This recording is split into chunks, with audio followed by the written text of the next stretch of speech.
We're particularly pleased and honored to be joined by Mr. Ranil Wickremesinghe, the Prime Minister of Sri Lanka, today for this press conference. And without further ado, Mr. Prime Minister, please. Thank you for inviting me both to Davos and to meet the press. It's the first time we've been invited. It's also for Sri Lanka a unique occasion when we have formed a government of the two main parties. This has never happened in any part of South Asia or Southeast Asia. And we have started off on a great experiment. Firstly, of reconciliation, of bringing the country together, where people had grown apart as a result of a long drawn-out war of nearly 30 years. One of re-establishing a constitutional democracy, and also having a framework of agreement on the major economic and social problems, that the day that we do a part company after the next elections or thereafter, there will still be a national policy in place, and whoever governs will not change it. So these are the challenges that we are facing. As you have already been, those of you who are following Sri Lanka, you are aware of the progress we've made, of the resolution, the unanimous resolution that has been passed in Geneva, the opening up of the economy. But I don't like to take too much of the time describing what we have done. One is the Sri Lankan economy has to be restructured. Our sources of foreign exchange earning are limited. As a result, the imbalance in the balance of payment cannot be corrected without any major restructuring. There has been certainly a drop in the revenue collection of this country. The mechanism is not working. We are also being buffeted by what's happening internationally. Certainly the global economy has not recovered fast enough. And then it's compounded by the fact that China has decided now to become a consumption-oriented economy, and is going through the adjustments as their currency becomes one of the SDR currencies in the IMF. But that's an impact on the world. The price of oil coming down, that has advantages, but there are also certain problems we have.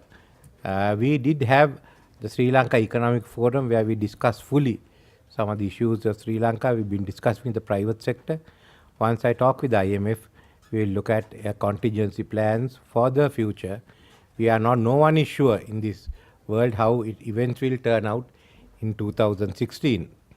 Secondly, we want to be strong enough to face any contingency and to carry out our restructuring. As everyone has found out in the last few months, they've all had to revise their budgets and revise their targets because of the uncertain global situation. So it's not surprising that we are having discussions, and if need be, we'll come to an appropriate arrangement with the IMF. If you have any further plans to reach out to the Tamils, and in particular if there are any plans or is there any possibility for a release of Tamil political prisoners? Thank you very much. We have a question. Well, we have reached out with the Tamils. We are discussing with the Tamil parties and other organizations. Under the Minister of Foreign Affairs, there's one group that is working on the questions of accountability. We are having discussions with the Tamil parties on the new constitution, on the election system which affects all the parties, on further devolution in the country. As far as then we have also handed back some more land from the military back to the people. There are more land that will be handed back in the coming few months, or we'll identify the time, or we'll lay down the time frame for the handing of those lands. Tamils are being recruited into the police force. We started by asking for 500 Tamils to be recruited. Gradually things are getting back onto track.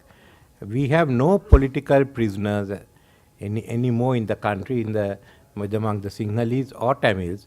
There are 290 of whom some of them are already convicted, while there are trials in case of others. This is the residue after a large number of them were released. As it is, they are now still looking at some of these cases to see what relief could be given. And the Minister for Prison Reform, Mr. Swaminathan, is holding discussions on the issue with the Minister of Justice and the representatives of the Tamil National Alliance. Hi, I'm with China Xinhua News Agency. So, as a developing country, do you think what opportunities or challenges does Sri Lanka faces when engaging into the fourth industrial revolution? And concerning China's role, do you think how do you evaluate China's role in the regional development or the security situation? Thank you. Well, China is one of the largest economic powers in the world, and therefore China is reaching out to the rest of the world. As a result, they are also operating here in our part of the world, in the Indian Ocean. Within Sri Lanka, there's a large number of projects, infrastructure development, which have been funded by the Chinese government. So we are going ahead with many of those projects, including the port city, the further development of the Hambantota harbour, but we've also said we'd like to see Chinese investments. Infrastructure development alone is not sufficient. And now we are discussing of bringing in Chinese investments in here, as I think the Chinese government has also decided that some of its manufacturing industry should move out.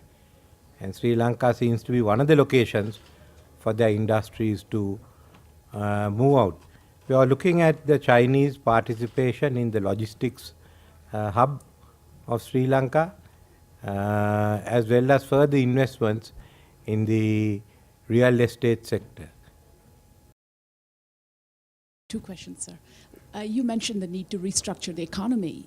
So what is your priority? What is the main thing that you want to tackle first?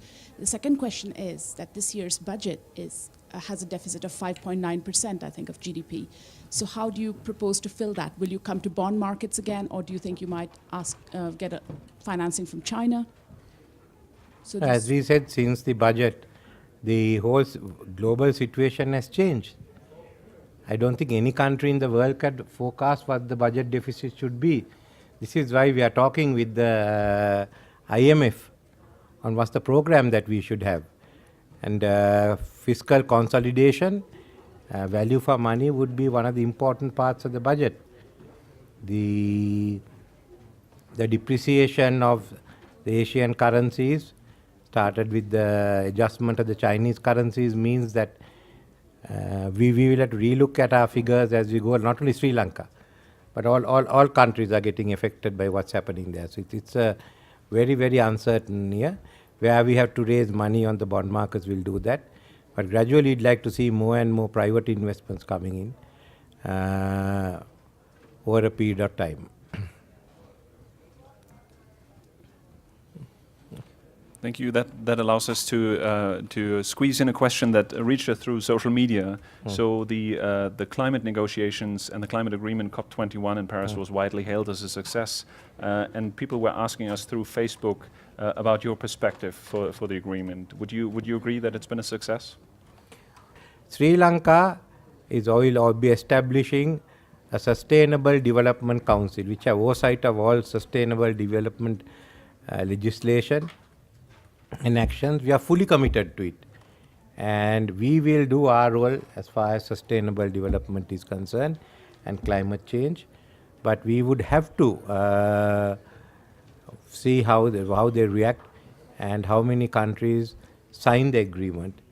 We are hopeful that the quota would be reached, but this is a great achievement, and let's hope we can top it off by getting the requisite numbers.